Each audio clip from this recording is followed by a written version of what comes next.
কি হবে বেঁচে থেকে, কি হবে বেঁচে থেকে অযথা বিদ্যা শিখে যদি না করতে পারি শোষণবিহীন সমাজটাকে।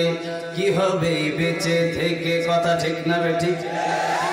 কি হবে ছাত্র সেজে চুমু খেয়ে সনদ খানা যদি হয় বিদ্যালয়টা পতিতাদের আড্ডাখানা।